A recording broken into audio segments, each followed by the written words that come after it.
चलो देखो, तो अपन अब आज की क्लास में बात करने जा रहे हैं बिजनेस स्टैटिस्टिक्स के इंपॉर्टेंट थ्योरी क्वेश्चंस की।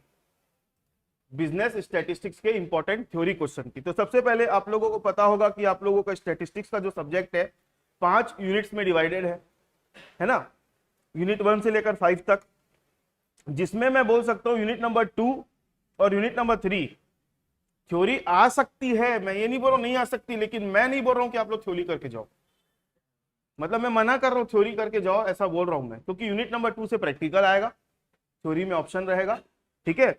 और अगर थ्योरी आई तो ऑप्शन में मिल जाएगी, प्रैक्टिकल बना के आना है। और यूनिट नंबर 3 में अभी आप लोगों को ऑप्शन में अगर थ्योरी मिलती है तो भी प्रैक्टिकल ही बनाकर आना है। मेरा बोलने का मतलब है कि स्टैटिस्टिक्स में अगर आपको पढ़ना है तो केवल 3 ही यूनिट में थ्योरी पढ़ के जाना, उससे ज्यादा पढ़ने की जरूरत नहीं है। और इसलिए मैंने यहां पर 3 ही यूनिट की थ्योरी निकाल के रखी है। क्लियर है मेरी बात? अच्छा, एक बात ध्यान से सुनना, स्टैटिस्टिक्स के सिलेबस में कुछ नया इस साल एंट्री नहीं किए हैं, मतलब कोई नया टॉपिक डाला नहीं गया है, ना ही कोई टॉपिक को निकाला गया है। बस एक गड़बड़ ये हुआ है, गड़बड़ नहीं बोल सकते, एक चीज ये हुई है कि यूनिट नंबर 1 में 2 चैप्टर हुआ करते थे पहले। मीन मीडियन मोड वाला चैप्टर जानते हो ना, जिसका चैप्टर का नाम है सेंट्रल टेंडेंसी, केंद्रीय प्रवृत्ति। ये चैप्टर को उठा के यूनिट नंबर 1 से कहां डाल दिया गया है, यूनिट 2 में। और एक पार्टीशन वैल्यू नाम का चैप्टर हुआ करता था, जिसको अपन क्वार्टाइल परसेंटाइल डेसाइल वाला जो चैप्टर है जानते होंगे आप लोग, है ना, वो उस टॉपिक को उठा के कहां डाल दिया, यूनिट 2 में। मतलब मैं बोल सकता हूं यूनिट नंबर 1 को खाली कर दिया है और पूरा थ्योरेटिकल टॉपिक रह गया यूनिट नंबर 1 में। वो जो 1 में पहले मीन मीडियन मोड के क्वेश्चन आते थे वो कहां देखने को मिलेंगे आपको, यूनिट 2 में देखने को मिलेंगे। 1 में दोनों थ्योरी आने का चांस है, लेकिन अब मेरे को ये लग रहा है, सुनना मेरी बात ध्यान से, यूनिट 1 में एक चैप्टर है डेटा नाम का, प्रेजेंटेशन ऑफ डेटा या ऑर्गेनाइजेशन ऑफ डेटा। आप लोग जब बुक खोलोगे ना तो ये सारे चैप्टर्स दिखेंगे। मतलब मैं एक नाम टॉपिक का नाम लेता हूं, डेटा। डेटा से रिलेटेड अलग अलग आपको टॉपिक देखने को मिलेंगे, collection of data, presentation of data, organisation of data, ऐसा करके। इससे रिलेटेड आप लोगों को प्रैक्टिकल क्वेश्चन यूनिट नंबर 1 में देखने को मिल सकता है। आई मेरी बात समझ में? तो जो डेटा वाला टॉपिक है ना, डेटा वाला टॉपिक, इसमें ग्राफ वाला टॉपिक आता है। आपको कुछ डेटा दे देगा, इसको आपको ग्राफ बनाना है, ऐसा क्वेश्चन आ सकता है, आया नहीं था आज तक, अब आने का चांस है, क्योंकि यूनिट नंबर 1 से मीन मीडियन मोड को उठा के कहां डाल दिया है, यूनिट 2 में। क्वार्टाइल परसेंटाइल डेसाइल को उठा के कहां डाल दिया है, यूनिट नंबर 2 में। इस वजह से इस यूनिट में अब जो बच गए टॉपिक उससे क्वेश्चन उठा के देगा सामने वाला। तो प्रैक्टिकल क्वेश्चन अगर बनता है तो वो प्रेजेंटेशन ऑफ डेटा वाला नहीं है, पाई चार्ट बनाकर बताओ या फिर ऐसा ग्राफ बनाकर बताओ, इस टाइप का डेटा, इस टाइप का क्वेश्चन आ सकता है। और दूसरा क्वेश्चन आ सकता है सीरीज बनाने वाला। आपको क्वेश्चन में एक इंडिविजुअल सीरीज दी रहेगी, एक दिखाऊंगा, एक आया था क्वेश्चन बहुत पहले, मतलब आपको 25-50 नाम मतलब नंबर दे दिया है, उसको आपको सीरीज में कन्वर्ट करके देना है, वैसा क्वेश्चन आएगा। तो ये जो है मैं अभी क्लास में सब चीज आप लोगों के साथ डिस्कस करूंगा, है ना। तो अभी क्योंकि मैं आप लोगों के साथ थ्योरेटिकल क्वेश्चन की बात कर रहा हूं, तो इसलिए मैं यहां पर यूनिट नंबर 1 में कौन कौन से क्वेश्चन आ सकते हैं वो यहां पर लिखा है, देख लो। पहला क्वेश्चन क्या है, define statistics, explain limitation of statistics and discuss the importance of statistics in present time. सांख्यिकी की परिभाषा दीजिए, सांख्यिकी की सीमाएं बताइए तथा वर्तमान समय में सांख्यिकी के महत्व को समझाइए। क्वेश्चन नंबर 2 देखो, statistics is not a science, it is a scientific method. Discuss it critically and explain the scope and limitation of statistics. सांख्यिकी एक विज्ञान नहीं है, वह एक वैज्ञानिक विधि है। इस कथन का आलोचनात्मक विवेचन कीजिए तथा सांख्यिकी के क्षेत्र एवं सीमाओं को स्पष्ट कीजिए।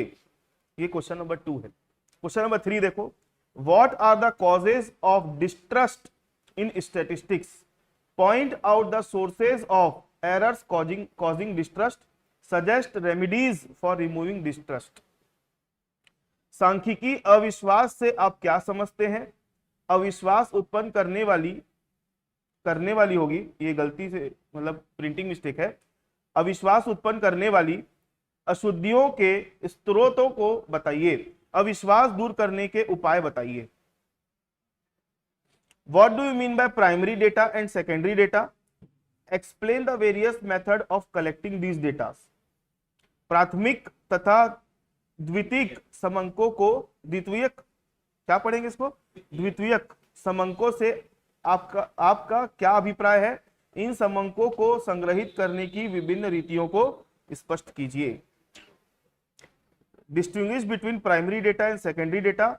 Explain the various sources of collecting primary data and secondary data. प्राथमिक एवं द्वितीयक समंकों में अंतर समझाइए। प्राथमिक तथा द्वितीयक समंकों को के संग्रहण के विभिन्न स्रोतों का वर्णन कीजिए। अगर मैं बोलूं 4 और 5 नंबर एक जैसा ही है, बस यहां पर आप लोगों को क्या बताना है, मीनिंग बतानी है, यहाँ पे डिफरेंस बताना है। ठीक है, तो ये हो गया आपका यूनिट नंबर 1। यूनिट नंबर 2 की अगर मैं बात करूं तो यूनिट नंबर 2 को आप लोगों को थ्योरी आएगी तो भी प्रैक्टिकल बनाकर आना, इसलिए मैंने जानबूझ करके यहाँ पे थ्योरी क्वेश्चन नहीं डाला। यूनिट 3 में भी अगर थ्योरी आ गई तो भी आपको प्रैक्टिकल बनाकर आना है, मतलब ऑप्शन में प्रैक्टिकल आएगा कंफर्म है यूनिट 2 और 3 से, इसलिए मैंने यहाँ पर आप लोगों को थ्योरी नहीं दी है। यूनिट 4 देखो, यूनिट 4, यूनिट 4 में कौन कौन सा क्वेश्चन आप लोगों को देखने को मिल रहा है?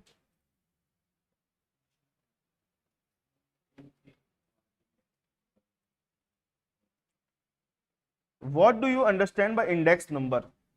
Explain various method of computation of index number.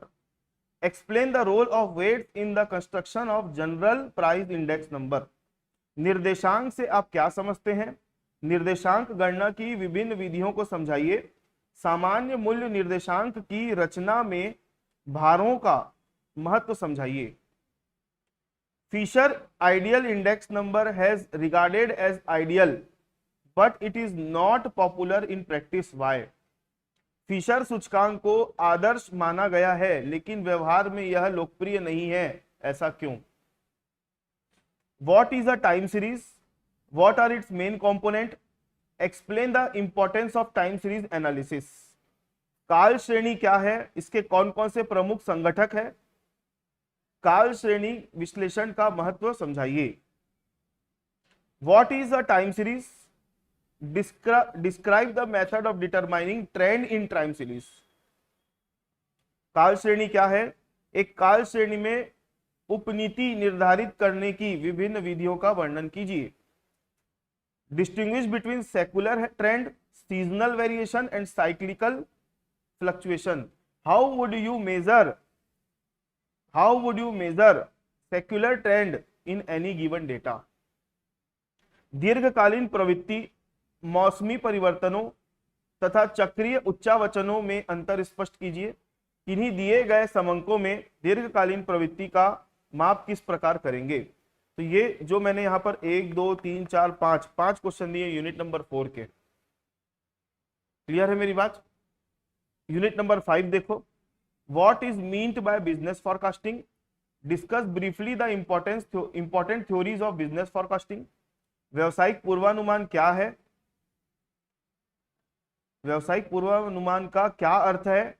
व्यवसायिक पूर्वानुमान के महत्वपूर्ण सिद्धांतों का संक्षिप्त में विवेचन कीजिए। What is meant by demand forecasting? Discuss the object and factors affecting the sales forecast of the company. मांग पूर्वानुमान का क्या अर्थ है? कंपनी के विक्रय पूर्वानुमान के उद्देश्यों और प्रभावित करने वाले घटकों की विवेचना कीजिए। तो भाई ये कुछ 12 क्वेश्चन निकाले हैं जो 3 यूनिट को कवर करते हैं। ये हमारा ऐप है GCA वर्चुअल, ये ऐप की लिंक है। इस लिंक को आप क्लिक करोगे तो ऐप आप लोग डाउनलोड कर सकते हो। ऐप डाउनलोड करने के बाद ये बैच कोड है, बैच कोड डालोगे तो आप लोगों को स्टैटिस्टिक्स के सारे वीडियो मिल जाएंगे। ठीक है, चैप्टर वाइज। तो आप लोग जैसे कॉस्ट का, कॉर्पोरेट का देखे थे तो स्टैटिस्टिक्स भी आप लोग देख सकते हो। ठीक है।